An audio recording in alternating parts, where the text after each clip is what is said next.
पर साथियों, जैसे जैसे दल आगे बढ़ रहा है वैसे वैसे षड्यंत्र भी बढ़ रहे हैं। आप सबको अंदाजा होगा षड्यंत्र किसके विरुद्ध होता है?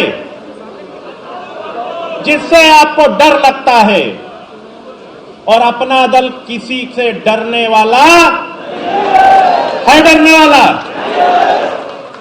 आज आपकी इतनी संख्या देख करके मैं खुद डर गया कि मैं व्यवस्था कैसे करूंगी, लेकिन डर के आगे क्या होती है? डर के आगे फिर मैं कहूंगा, लगातार षड्यंत्र हो रहे हैं।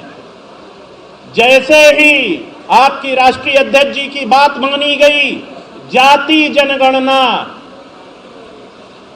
को सरकार ने अनाउंस किया, वैसे ही एक षड्यंत्र हुआ और हमारे प्रदेश अध्यक्ष को इस्तीफा दिला दिया गया। आपको लगता है कि जो आदमी मंच के पहली सीट पे बैठता था आज कहां खड़ा? फोटो तो आप लोगों ने देखा होगा। बड़ा षड्यंत्र था, लेकिन अपना दल के कार्यकर्ताओं ने जवाब दे दिया। और बताता हूं आपको, मैंने पिछली बार भी कहा था कि अपना दल किसी से डरने वाला है? डरने वाला? अपने सामाजिक न्याय के क्षेत्र में काम करता रहा है और करता रहेगा ना। आप हमारे खिलाफ एक षड्यंत्र करेंगे, हम 4 इंजीनियरिंग कॉलेज का नाम बदल देंगे।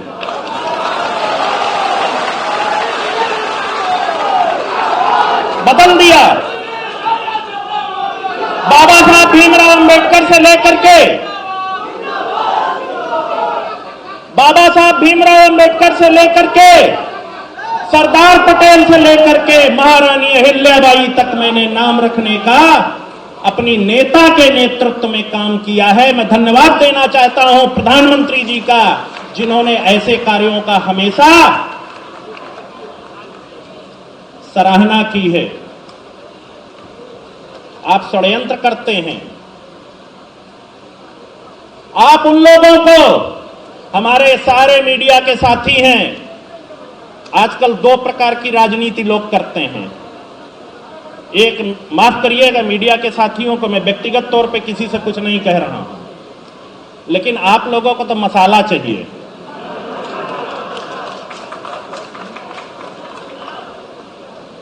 अब मसाला कहां से मिलता है? जिनकी कोई हैसियत नहीं होती है। अब आप बताओ, इसमें बहुत सारे लोग बैठे हैं नीचे जो पार्टी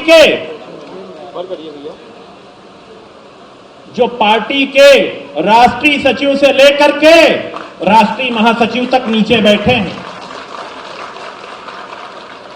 लेकिन उनका कभी 4 लाइन नहीं छपता है। जानते हैं क्यों? क्योंकि उनके पीछे 1700 करोड़ की ताकत नहीं है। 1700 करोड़ समझ रहे हैं ना? उनके पीछे 1700 करोड़ की ताकत नहीं है। और जब ताकत नहीं है तो जब हमारे खिलाफ षड्यंत्र करना होता है तो बड़ा बड़ा अखबार में छपवाया जाता, उन लोगों को छपवाया जाता है जिनकी कोई हैसियत, और कब ढूंढ के लाया जाता है? कब्र से निकाल करके उनको बुलवाया जाता है। मतलब जो राजनीतिक रूप से मर चुके होते हैं। और जानते हैं कब किया जाता है? जब भी बड़ा काम, जैसे 2 जुलाई का कार्यक्रम है, उसके पहले करेंगे, 2 दिन पहले, या कोई बड़ा काम, आपकी नेता कोई बड़ा काम सामाजिक न्याय का करके लाती हैं, तो उसके पहले इस प्रकार का षड्यंत्र किया जाता है। और उसमें मुझे दुख के साथ कहना पड़ रहा है, हमारे मीडिया के साथी उसमें उनका साथ देते हैं। हुआ या नहीं? सच बहुत दिनों तक, सच बहुत दिनों तक छुपता नहीं है। मैं तो चैलेंज के साथ कह रहा हूं, अपना दल ने अपने एजेंडे से एक भी कदम पीछे नहीं हटा। ये हमारे सारे महासचिव बैठे हैं, सारे विधायक बैठे हैं, सारे सचिवगण बैठे हैं और सारे कार्यकर्तागण पीछे बैठे हैं। ये सब शुरू की है, उसको आगे लेके जाना है। देखिए, क्या इतना षड्यंत्र किसी और के खिलाफ होता है? और भी सहयोगी दल हैं, उनके खिलाफ ये षड्यंत्र क्यों नहीं होता है? कभी आपने सोचा है? क्योंकि आपकी पार्टी धीरे धीरे, तेजी से बोलिए, बढ़ रही है। तो जैसे ही आपकी पार्टी अपने एजेंडे पे आगे बढ़ रही है, तो ये सामाजिक न्याय के जो विरोधी लोग हैं वो षड्यंत्र करते हैं। और मैं आपको एक बात और बताऊं,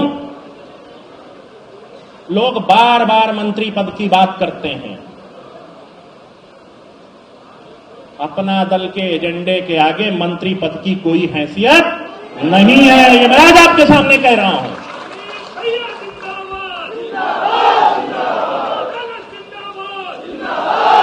अगर हमारी बात, हमारे विषय नहीं सुने जाएंगे और हमारे खिलाफ षड्यंत्र होगा, तो अपना दल का हर कार्यकर्ता पूरी ताकत से जवाब देगा।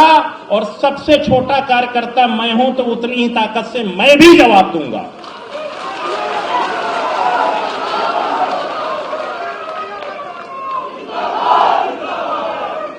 मैं प्रधानमंत्री जी को धन्यवाद देता हूं कि हमारी नेता ने सामाजिक न्याय का जब भी विषय उठाया गया तो उसको बुला करके हमारी नेता को उन्होंने उसको समझा और उसको आगे बढ़ के उस पर निर्णय कराने का काम किया है। बहुत सारे विषय बचे हुए हैं, डरना नहीं है। हमारे लोगों के खिलाफ किसी भी प्रकार का षड्यंत्र होगा, आपने देखा होगा, चाहे बदायूं हो, फतेहपुर हो और चाहे बिल्हौर हो, आपका ये भाई आपके साथ हमेशा मजबूती से खड़ा रहा है और हर पीड़ित के साथ खड़ा रहेगा। एक बात और मैं कह दूं,